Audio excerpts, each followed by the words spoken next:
అర కేజీ గ్రేప్స్తో చాలా సింపుల్గా లీటర్ గ్రేప్స్ జ్యూస్ మరియు పుల్లైస్ అనేది చేసుకోవచ్చు. ఈ గ్రేప్ జ్యూస్ను చిన్న చిన్న కిట్టి పార్టీస్కి మనమే తయారు చేసుకోవచ్చు. ద్రాక్ష పళ్ళలో వాటర్ వేసి అందులో కొంచెం వంట సోడా కొంచెం సాల్ట్ కానీ వేసి ద్రాక్ష పళ్ళను విడదీయకుండా ఇలా గుత్తులుగానే ఉంచి నానబెట్టాలి.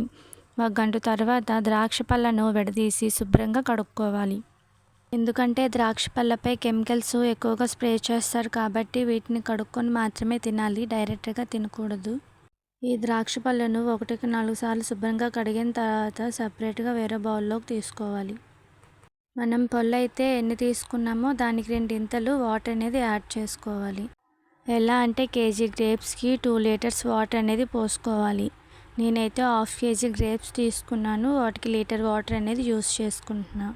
అర కేజీ ద్రాక్ష పళ్ళకు ఒక చిన్న టీ గ్లాసు షుగర్ అనేది యాడ్ చేసుకోవాలి. షుగర్ ప్లేస్లో బెల్లం కూడా యూస్ చేసుకోవచ్చు.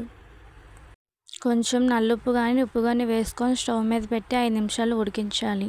ఇలా ఉడికించడం వల్ల గ్రేప్స్ జ్యూస్ తాగినప్పుడు నాలుగు దురద పెట్టదు. ఈ విధంగా గ్రేప్స్ పైన తేలుతూ వాటర్ కలర్ అనేది చేంజ్ అయినట్లయితే గ్రేప్స్ అనేవి ఉడికిపోయినట్లే. దాన్ని స్టవ్ పై నుంచి తీసి పక్కన పెట్టుకొని పూర్తిగా చల్లారనివ్వాలి.